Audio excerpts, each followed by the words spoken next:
great if when we bought clothes we knew how long they were going to last for. We could buy maybe one in every colour.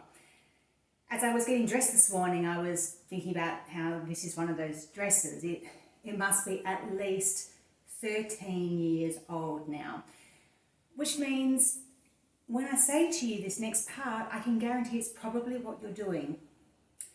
There are no words in this dress. This is not a script, but I can't tell you how many times people have stood fixated on it trying to figure it out.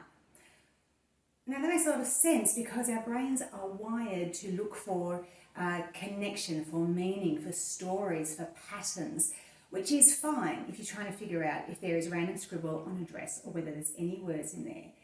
But where it can be a great undoing is when our mind gets so busy trying to look for patterns that we lose contact with the present moment. We lose our connection to the here and now. And when might that happen? We might notice that when our children are having a moment of difficulty and our mind gets busy making a story about how they are so much like their other parent, or so much like the parts of us that we don't want to pass on to our children. Or perhaps you receive a message from your co-parent and your mind gets busy making a story about what their intentions are, what their hope to do to your day is, and sometimes that's not favourable.